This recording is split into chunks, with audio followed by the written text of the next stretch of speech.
After the Red Wedding, the Riverlands were dying. Robb Stark was dead. Riverrun had fallen. The Freys rule the Trident and the Crossing, while the Lannisters are putting down the Riverlords, one surrender at a time. By the time Jaime Lannister rides toward Raventree Hall, it is the only major castle in the Riverlands still openly refusing to submit. Owned by House Blackwood, the last Stark loyalist stronghold. Raventree feels different. The castle is ancient, its stone walls dark with moss, its keep older than memory, and in the godswood stands the thing everyone remembers, a gigantic dead weirwood tree, pale as bone, leafless for centuries, its white branches filled every evening by hundreds of ravens. The Blackwoods say House Bracken poisoned it long ago. The Brackens deny it. Jaime looks at it and thinks only one thing. Raventree Hall was old. Not just old in years, old in grudges. That is the history of House Blackwood. The Blackwoods are riverlords, sworn to House Tully of Riverrun, but almost nothing about them feels fully southern. They worship the old gods. They pray beneath a weirwood instead of in a sept. Their blood runs closer to Winterfell than many houses in the north. And according to their own history, that is exactly where they came from. House Blackwood claims they were once kings in the north, ruling much of the Wolfswood before they were driven south by the kings of winter, the ancient Starks of Winterfell. Eventually, the Blackwoods settled in the Riverlands and built Raventree Hall in the broad, fertile lands known as Blackwood Vale.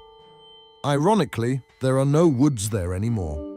The forests were cleared thousands of years ago for farms, mills, and holdfasts. What remains is one castle, one valley, and one dead sacred tree. That tree became the heart of the house. Because while the rest of the Riverlands bent to Andal customs and the faith of the Seven, the Blackwoods did not. They kept the old gods. But you cannot tell the story of House Blackwood without House Bracken. Both houses claim they were once kings of the Riverlands. The Blackwoods say the Brackens were lesser men, horse breeders who rose by theft and treachery. The Brackens say the Blackwoods were rebels who betrayed their rightful kings. Both houses preserve history very differently. They even once fought together against the invading Andals. It changed absolutely nothing. The Brackens worship in septs. The Blackwoods still pray beneath a weirwood. The feud never ends. Marriages are arranged. Peace is declared. Someone gets insulted. Someone gets killed. And the whole thing begins again. As young Hoster Blackwood tells Jaime, "We've had 100 pieces with the Brackens, but then some fresh quarrel broke out, and the old wounds opened and began to bleed again." That is House Blackwood in one sentence.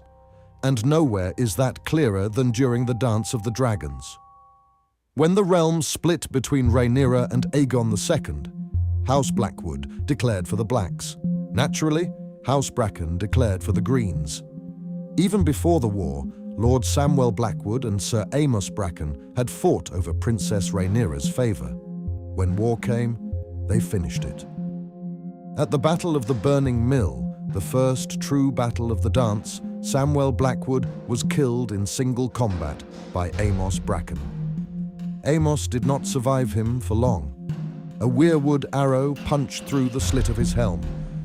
According to the Blackwoods, that shot came from Samwell's younger sister, Alysanne Blackwood, Black Aly. She became one of the great legends of her house. Fierce, sharp-tongued, fearless, and deadly with a bow, Black Aly fought through nearly the entire dance. She rode like a knight, shot like a ranger, and had very little patience for men who underestimated her. But after Samwell died, Raventree did not pass to Black Aly. It passed to her 11-year-old nephew, Benjicott Blackwood. Bloody Ben. He was tall and thin, shy by nature, and far younger than the men expected to follow him into battle. They followed him anyway.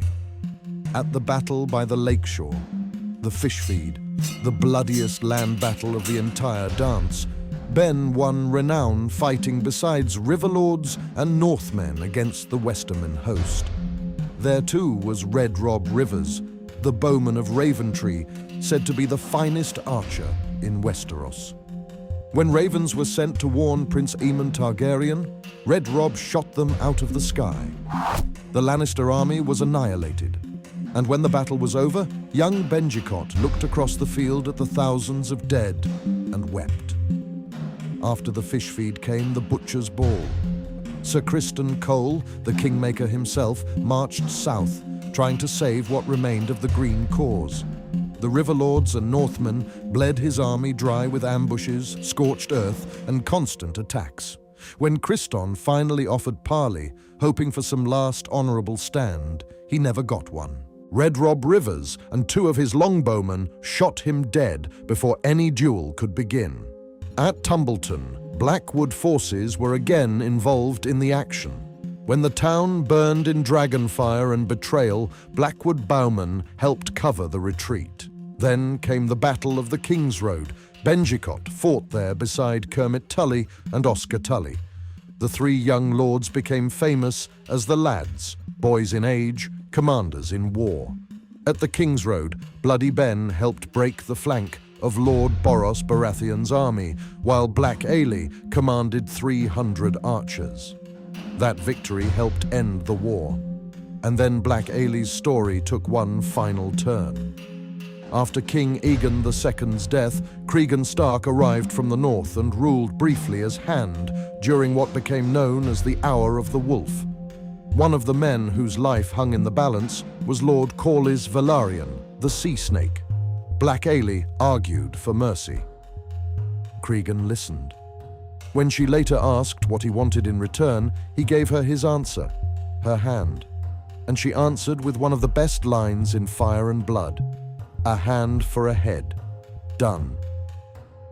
Alysanne Blackwood married Cregan Stark beneath the godswood of Winterfell and became Lady Stark.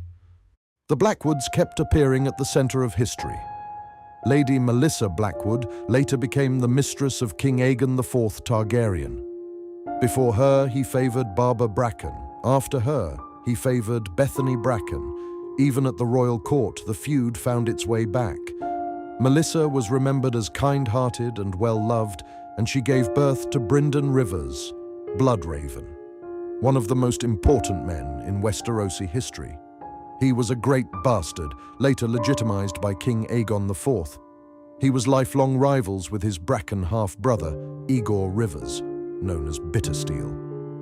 At the Redgrass Field, Bloodraven's raven's teeth loosed the arrows that killed Daemon Blackfire and helped decide the rebellion. During the battle, Bloodraven and Bittersteel met in single combat, and Brynden lost an eye in the duel.